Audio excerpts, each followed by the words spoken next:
बज चुकी है रणभेरी, अब होने वाला है शंखनाद, बिछ रही है चुनावी बिसात, किस करवट बैठेगा सियासत का ऊंट, नेता नहीं जनता करेगी तय, किसको बनाएगी अपना सरताज। चुनाव से पहले चुनाव की बात, हर दावेदार से कराएंगे आपकी मुलाकात। देखिए विधानसभा चुनाव पर चर्चा। सूचना नेटवर्क पर आज हमारे साथ हैं हमारे खास मेहमान, उन्नाव सदर विधानसभा 165 निर्दलीय विधायक प्रत्याशी इंजीनियर पंकज वाजपेयी। आइए जानते हैं पंकज वाजपेयी से राजनीति की नई नीति और नई सोच के साथ क्या कुछ करना चाहते हैं पंकज वाजपेयी। भाइयों, मैं परियर से इंजीनियर पंकज वाजपेयी 165 सदर विधानसभा क्षेत्र का विधायक प्रत्याशी हूँ इस बार। भाइयों, एक चीज़ आप लोगों ने बहुत ध्यान से देखा कि मैं काफ़ी दिनों से ये बात बोल रहा हूँ कि हमारे उन्नाव जिले का कोई विकास नहीं हुआ। इस समय बहुत ज़रूरी 3 काम हैं।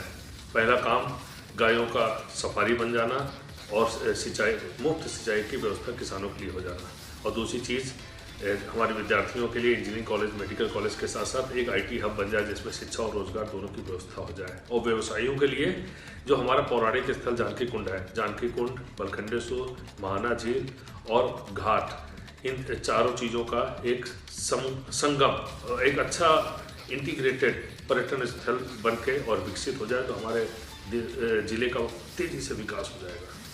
अभी तक जो भी काम हुए हैं 70 सालों से कॉमन मिनिमम प्रोग्राम के तहत या प्रधानमंत्री ग्राम सड़क योजना केंद्र या जरूरी काम ही हुए हैं। रोड, नाली, फ्लाईओवर के अलावा कुछ भी नहीं हुआ है। मगर आपने एक चीज़ देखा, किसी भी राजनीतिक दल ने आप लोगों के लिए ऐसी कोई बात नहीं की। उनको मालूम है कि आपके विकास से उनको कोई लेना देना ही नहीं है। आपको इतना भ्रमित कर दिया गया है, इतना ज़्यादा पार्टी सपा, बीजेपी, देश सब कर दिया गया है।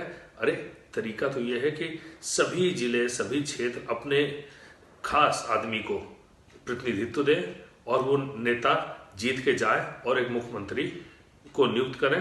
वो बड़ा काम भाई होना तो ऐसा चाहिए कि आप अपने क्षेत्र से अपने प्रतिनिधि को चुनकर भेजें। सभी क्षेत्र से उसके प्रतिनिधि जाए, उन सारे प्रतिनिधियों में से किसी एक को नेता नियुक्त किया जाए और वो मुख्यमंत्री बने। मुख्यमंत्री पूरे प्रदेश को संभाले और उसके नेता जो है वो अपने क्षेत्र का विकास करें। और होता बिल्कुल इसका उल्टा है। मुख्यमंत्री एक आदमी आता है, अपनी पार्टी बनाता है, बोलता मैं मुख्यमंत्री रहूँगा और अपने सेलेक्टेड, अपने चुने हुए कद्दावर को भेज के और आपसे बोलता उनको वोट दो और आप उनको दे भी देते हो। आप सोचिए 70 सालों से आपने कभी किसी निर्दलीय को जिताया है? कभी नहीं जिताया। निर्दलीय मतलब आपके क्षेत्र का अपना आदमी, आप अपने आदमी को सरकार में भेजते ही नहीं हो। आप हिम्मत ही नहीं जुटा पाते हो कि आप भी नेता बन सकते हो। आप हिम्मत ही नहीं जुटाते हो कि आप भी विधायक बन के वो विधानसभा जाओ और अपने क्षेत्र की बातें भी करो साथ में। ठीक है, मुख्यमंत्री, प्रधानमंत्री बड़े काम करेंगे, देश के बारे में, प्रदेश के बारे में सोचेंगे, मगर आपके क्षेत्र के बारे में भी तो सोचना है। सोचो, अगर इस समय किसान के पास फ्री सिंचाई हो, गायों का एक सफारी हो, गायों की कोई मुसीबत ना हो और तालाब में खुदाई की छूट हो, खूब बढ़िया खुदाई करके गायों को मंदिरों में रखो, सफारी में रखो और तालाब के किनारे बाड़ लगा दो, वहाँ पानी पियो, घास खाए। ऐसी व्यवस्था गायों के लिए हो जाए। सबके लिए दूध देने वाली गाय मिले। जब गाय दूध देने लगे तो उनको नीलाम कर दो, गाय दूध देना बंद कर दे, फिर से सफारी या अपने संरक्षण गृह में भेज दो। ये संरक्षण गृह कौन सा है जहाँ पे पानी भी इंसान दे और खाना भी इंसान दे और देता कुछ नहीं, भ्रष्टाचार में गाड़ियों को मार देता है। देखो, ये सारी चीजें आपको सोचनी पड़ेगी। आप अपना नेता चुनो, आप खुद नेतागिरी करो। आप ये पार्टियों को वोट देना बंद कर दो क्योंकि आप बहुत परेशान हो। आप खुद भाइयों, पार्टी का मतलब होता है विचारधारा, और इसका मतलब होता है कि एक विचारधारा के लोग सब एक साथ आ गए और वो एक पार्टी बना लिया। मगर यहाँ कहाँ विचारधारा है? आज इस पार्टी में, कल उस पार्टी में, वो जो कुछ जिनको आप आसानी से वोट दे देते हो, पता नहीं क्यों देते हो, मुझे तो आज तक मालूम नहीं पड़ा, उनको कद्दावर बोलते हो। कद्दावर इस पार्टी में होते, इसको जिताते, उसमें उनका कोई विचारधारा ही नहीं है और आपके विकास से तो उनको दूर दूर तक कोई लेना देना नहीं।